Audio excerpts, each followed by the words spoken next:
Kumeibuka sintofahamu kuhusiana na maandamano yaliyopangwa kufanyika hapo jana siku ya Sabasaba nchini kote Tanzania.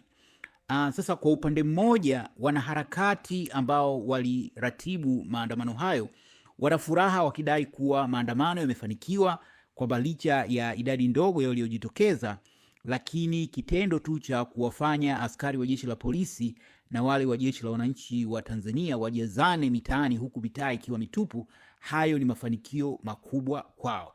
Hata hivyo, chawa wa Samia pamoja na wafuasi wa CCM pamoja na chawa wa serikali pia wao wana furaha tele wakidai kwamba maandamano hayo yamefeli kama ilivyokuwa huko nyuma ambapo kuna maandamano kadhaa kulikuwa na majaribio kufanya maandamano lakini hayakuwa na ufanisi. Sasa kabla ya kuingia kiundani katika makala hii, nikupe fursa wewe msikilizaji kutoa hukumu. Je, kwa mtizamo wako unaona kwamba maandamano ya jana yalifanikiwa kama wanavyodai wanaharakati, kwa vile ni kama wamewafanya polisi na wanajeshi ndio waandamane na mitaa ikiwa mitupu na biashara zimefungwa, au unaungana na kinachosemwa na chawa wa Samia kwamba maandamano hayo yalifeli? Kwa hiyo ni nafasi yako msikilizaji kutoa hukumu katika hilo. Lakini makala hii inakwenda mbali zaidi na kuangalia kuhusu hasa kilichojiri hapo jana. Pia kutupia jicho malengo ya maandamano kama yalitimia, na hilo la idadi ya wahudhuriaji, lakini muktadha mpana zaidi katika hizi jitihada endelevu za kuung'oa madarakani utawala wa Samia Suluhu Hassan. Kwa hiyo la kwanza hasa katika kuangalia kama maandamano yalifanikiwa au la, kuna vitu vikuu viwili vya msingi vya kuviangalia. Cha kwanza ni malengo ya maandamano hayo. Kama malengo yamefanikiwa, basi maandamano pia yatakuwa yamefanikiwa. Lakini pili ni idadi ya waliohudhuria katika maandamano hayo. Katika hilo la kwanza, ni muhimu kuelewa kwanza malengo ya maandamano haya yalikuwa nini. Malengo yalikuwa mengi, lakini kwa uchache ni pamoja na hili la kumng'oa Samia Suluhu Hassan madarakani pamoja na serikali yake. Vile vile kushinikiza kuachiwa kwa mwenyekiti wa taifa wa Chama cha Demokrasia na Maendeleo Chadema, Mheshimiwa Tundu Antipas Lissu, kutaka uchaguzi mkuu urudiwe ule wa Oktoba 29. Kadhalika mamia pengine maelfu ya watu mbalimbali ambao wametekwa waachiwe huru. Vile vile kudai miili ya waliouawa kuanzia Oktoba 29 irejeshwe kwa familia husika. Kadhalika kukomesha janga la utekaji, ulawiti, ubakaji, utesaji na mauaji pamoja na ajenda ya katiba mpya. Kwa hiyo kulikuwa na malengo mbalimbali, lakini haya ni makuu ya msingi. Sasa kwa kutenda haki katika yaliyojiri jana, kwa hakika hakuna moja kati ya haya yametimia. Kwa hiyo kwa kigezo hicho yayumkinika kusema maandamano hayakufanikiwa, kwa sababu malengo haya ambayo yalikuwa hasa yamepelekea maandamano hayo hayajatimia. Hakuna moja kati haya yametimia. Kigezo cha pili ni kuhusu mahudhurio. Maandamano yalihamasishwa kwa wiki kadhaa. Na kwa hakika kulikuwa na matumaini makubwa kwamba watu wangejitokeza, na taarifa zilizopatikana kupitia kwa wanaharakati zilionyesha kwamba idadi kubwa ya watu wako tayari kujitokeza. Sasa wakati wa maandalizi wa maandamano hayo hakukuwa na shinikizo kwamba askari wa jeshi la polisi au wale wanajeshi wa jeshi la wananchi wa Tanzania ndio wajitokeze kama waandamanaji. Sasa kwa tathmini ya haraka, idadi ya waliojitokeza kuandamana ni ndogo sana. Kuna maeneo ambayo inaelezwa kwamba watu 2-3 walijitokeza, lakini kwa picha ya jumla idadi ya waliojitokeza ni ndogo. Na hii haina tofauti na kilichojiri Disemba 9 mwaka jana, Disemba 25 mwaka jana na Januari mosi mwaka huu, ambako pia kulitangazwa maandamano, lakini idadi ya waliojitokeza kwa hakika ilikuwa ni ndogo, na ndivyo ilivyokuwa jana. Kwa hiyo kuna maeneo kidogo ambayo watu walijitokeza 2-3, lakini kwa ujumla idadi ya waandamanaji ni kama haikuwepo. Kwa hiyo katika hili pia la kuangalia mahudhurio, yayumkinika kusema kwamba maandamano hayo hayakufanikiwa. Sasa tukitoka katika hayo, ni muhimu kuangalia kwamba kulikuwa na mtizamo pia kuhusu hivi hoja ambazo zinatolewa na wanaharakati na watu walikuwa wamepangilia kuhusu maandamano hayo, kusema kwamba pamoja na kuwezesha serikali imeingia gharama kutokana na wanajeshi na polisi walikuwepo katika mitaa mbalimbali kwa sababu wamelipwa mafuta na vitu kama hivyo. Lakini pia kuna kufungwa kwa biashara mbalimbali zilikuwa zimefungwa, barabara zilikuwa tupu. Sasa hili linaweza kuonekana kama mafanikio kwa wanaharakati, lakini upande wa pili hili linaweza kubackfire, kwa sababu nyingi ya hizi biashara ambazo zimeathirika ni za wanyonge, watu ambao wanategemea kula yao kwa biashara zao kuwa wazi.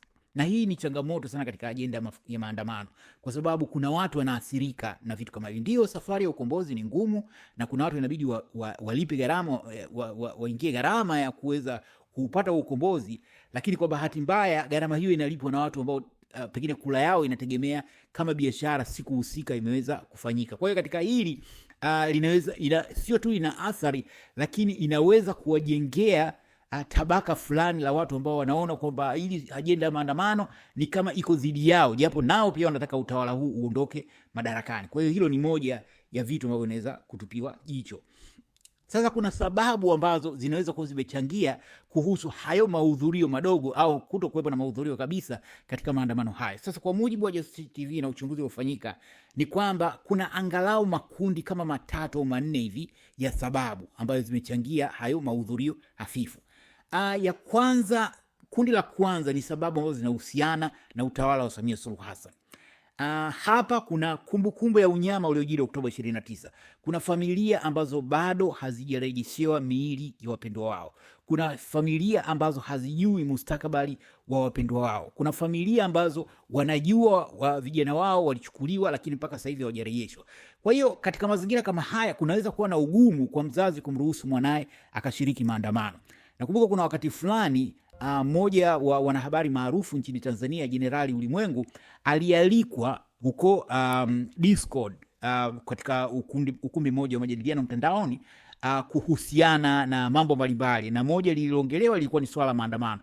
Jenerali alitamka bayana kwamba yeye hawezi kumruhusu mwanae kwenda kwenye maandamano kwa sababu ya mazingira jinsi yalivyo, na akapendekeza ziwepo njia mbadala, kwa sababu sio tu kuwa logistics za maandamano ni ngumu, lakini utawala huu unafahamika, utawala ambao uliweza kuua zaidi ya watu 10,000 haushindwi kuua watu zaidi. Kwa hiyo kuna sababu ya msingi ya watu kuogopa kushiriki katika maandamano. Lakini la pili, kuna watu ambao kabla ya hata haya maandamano kufanyika, kuna idadi kubwa ya watu ambao wametekwa, kuna watu wamekamatwa, na hii sio tu imeathiri idadi ya ushiriki, lakini pia imejenga uoga katika familia ambazo ndugu zao wametekwa na vitu kama hivyo. Lakini kadhalika kulikuwa na hujuma ambazo zimefanywa na utawala wa Samia Suluhu Hassan. Naona kuna watu mbalimbali ambao awali walikuwa upande wa wanaharakati, lakini baadaye wakageuka, kama ilivyotokea kwa Rachel Dangwa ambaye alikuwa siku za nyuma anahamasisha vitu kama hivyo, lakini ghafla siku chache kabla maandamano akasema akatoa wito kwamba watu wasiandamane. Lakini pia mmoja wa wanaharakati maarufu, Maria Sarungi, akaunti yake ya Instagram ilizuiliwa na wamiliki wa mtandao huo, na ilielezwa bayana kwamba serikali ya Tanzania ndio iliomba akaunti hiyo idhibitiwe. Pia kulikuwa na hujuma huko TikTok, wanaharakati mbalimbali akaunti zao zilikuwa zinashushwa wakiingia live na vitu. Kwa hiyo hizi pia zimechangia mahudhurio hafifu katika maandamano haya. Halafu kuna sababu ambazo tunaweza kuzieleza kama zinahusiana na wanaharakati wenyewe.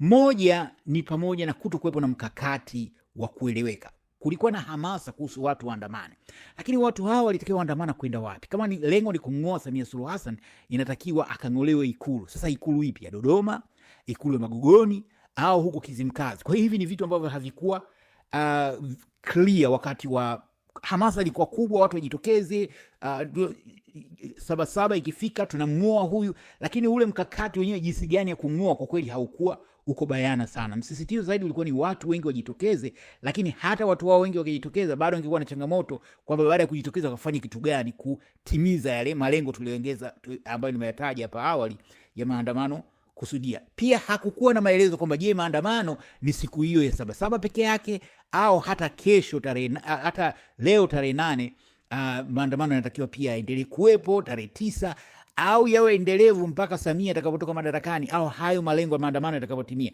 Hilo nalo halikuwa wazi. Lakini pia kuna swali ambalo watu wengi wamekuwa kiuliza, kwa nini maandamano yote yanatakiwa kufanyika siku za sikukuu? kuanzia maandamano yaliyopangwa kufanyika Disemba 9 ambayo nayo hayakufanikiwa, mengine yakapangwa kufanyika siku ya Christmas Disemba 25 nayo hayakufanikiwa, mengine yakafanyika siku ya mwaka mpya Januari mosi nayo kufanikiwa, na jana ilikuwa ni siku ya Sabasaba. Sasa mpaka sasa hivi haifahamiki kwa nini siku inayochaguliwa kufanyika maandamano inakuwa ni siku ya mapumziko, public holiday. Lakini jingine ambalo pia limechangia ni kwamba kumeshindikana kuchukua hatua dhidi ya watu ambao wamekuwa kikwaza jitihada hizi za maandamano. Kwa mfano mtu kama Mwandambo amekuwa akipita huko akiongea vitu vya ovyo, lakini watu wameshindwa kumchukulia hatua. Hana ulinzi, hana vitu ambavyo vinazuia yeye kuchukuliwa hatua. Kuna yule Shemo Ipopo kasema vitu vingi vya ovyo, lakini watu wameshindwa kumchukulia. Sasa kama inaweza kushindikana kuchukua hatua ndogo katika vitu hivi vidogo, kuna hofu ya kwamba je, haya makubwa yanawezekana, na vitu kama hivyo. Ukiweka kando hilo, pia kuna tatizo la kukosekana mshikamano. Kwa hakika mshikamano miongoni mwa wanaharakati ni sio mkubwa sana. Mimi binafsi napenda kutumia mfano kwamba nyote mnamkimbiza mwizi mmoja, lakini kila mtu anataka kuwa wa kwanza kumkamata yule mwizi. Matokeo yake mnaishia kukimbizana wenyewe. Majuzi kwa mfano JSTV ilitengeneza hapa mwongozo wa jinsi ya kutumia mbinu za kijasusi zinazoweza kuwasaidia waandamanaji, lakini ninyi mtakuwa mashahidi, hakuna mwanaharakati mmoja aliyepost, japo hivi ilikuwa vitu vya msaada kwa waandamanaji. Lakini pia baadhi ya mshirikiano miongoni mwa wanaharakati wenyewe. Mimi binafsi nimepigwa block na mwanaharakati mmoja maarufu kwa sababu ambazo sizielewi, lakini hii sio kuhusu mimi, bali ni kuhusu mshikamano miongoni mwa wanaharakati. Na pia kuna ukweli kwamba harakati ambazo hazina uongozi rasmi zina changamoto zake, kwa sababu anaweza kaibuka mtu akatoa maelekezo akaonekana kama ndio maelekezo ya uongozi. Kwa mfano iliibuka taarifa jana kwamba kuna kundi la askari kutoka Zanzibar KMKM ambalo limekuja kuchinja watu. Sasa taarifa hii inaweza kuwa imewatisha watu wengine, lakini light ingekuwa imetoka pengine kwa kiongozi rasmi, ingeweza kuwa rahisi watu kuhakikisha kama ni kweli na pia kudadisi hili na lile. Sasa pia kuna sababu kuhusiana na Watanganyika kwa ujumla, wahanga wa haya yanayoendelea. Moja ni dhana kwamba jukumu la ukombozi ni la wanaharakati peke yao. Kwa hiyo swala limeachwa mikononi mwa wanaharakati badala ya kuwa swala la Watanganyika kwa ujumla ambao ni wahanga wa haya yanayoendelea. Lakini pia Watanganyika wana reputation ya kulea maovu. Nakumbuka huko nyuma majanga mbalimbali yalitokea kuhusu vifo vya albino, tatizo la ulawiti linaloendelea mpaka sasa hivi, swala ya ufisadi, janga la utekaji, watu wanaendelea kuvumilia. Kwa hiyo hata haya yanaendelea kujiri, kuna namna fulani kama watu wameyaruhusu au wanaona kama ndio maisha, yani kama ni staili yao kwa namna fulani. Lakini kuna jingine ambalo hili lihusiani na hayo, bali linahusiana na Chama cha Demokrasia na Maendeleo, Chadema. Kwa hakika Chadema wamekuwa wakisema kwamba wao wanahofia kujitokeza kusapoti maandamano kwa sababu watafungiwa, lakini chama ni kama kimefungiwa. Kwa hiyo kuna baadhi wanadhani kwamba Chadema ongeza kufanya hili au lile ili angalau kuunga mkono haya maandamano, lakini wengine wanasema wakisema hivyo watafungiwa. Kwa hiyo inakuwa ni mwisho. Sasa nini kifanyike? Kwa sababu naelezea tu kwamba kimetokea hiki, kimetokea kile. Nini kifanyike? Vitu vichache ambavyo vinaweza kusaidia. Kwanza kunahitajika kufanyika postmortem. Kwa nini maandamano ya Disemba 9 yalishindwa, ya Disemba 25 yakashindwa, ya Januari mosi yakashindwa, na ya jana yamefeli? Kwa sababu hiyo ndilo hitimisho. Kwa hiyo watu wakae chini, wasijidanganye na haya maelezo kwamba tumesaidia watu, polisi wameandamana, wanajeshi ukweli ni kwamba walitakiwa wananchi waingie mtaani waandamane na hawakujitokeza. Kwa hiyo ifanyike postmortem kufahamu sababu, ili huko mbele iwezekane kuyafanyia kazi mapungufu husika. Lakini nyingine, kuna namna ambayo inaweza kufanyika zaidi ya maandamano. Kama alivyosema Jenerali Ulimwengu kwamba licha ya maandamano ni kitu kizuri, lakini mazingira sasa sio mwafaka. Kwa hiyo inawezekana kuna haja ya kuangalia mbinu mbadala za kuweza kukabiliana na huu utawala dhalimu. Na hili tunaweza kujifunza kwa wenzetu huko Pemba, walifanya hiyo dhidi ya CCM ikabanwa hadi ikakubali serikali umoja wa kitaifa. Kuna haja ya kuwabana wajumbe wa nyumba 10 ambao wanawalengesha watu kwa wasiojulikana. Kadhalika kuna haja ya kupata mawazo mapya, kwa sababu watu wanaojadili kuhusu haya kila siku ni wale. Kuna haja ya kupata mawazo mapya, na katika hili pengine ni muhimu kupata mawazo mapya kutoka kwa wazalendo ambao waliwahi kuwa watumishi wa jeshi la polisi, waliwahi kuwa watumishi wa jeshi la wananchi Tanzania, na hata watu ambao waliwahi kuwa watumishi wa idara ya usalama wa taifa. Sikieni mawazo mapya ambayo jinsi ya kukabiliana, kwa sababu changamoto hizi pengine ziko nje ya uwezo wa kawaida wa fikra za kiraia. Kwa hiyo hii inaweza pia kusaidia kwa namna fulani. Lakini pia kuna namna ya kupata misaada pengine kwa wadukuzi na vitu kama hivyo, ili kuweza kupiga hatua na vile vile kuchukua hatua dhidi ya watu wanaokwamisha harakati hizi. Je, wewe una maoni gani kuhusiana na haya yaliyojiri hapo jana? Karibu tuwe maoni yako chini kwenye comment. Asanteni na kwaherini.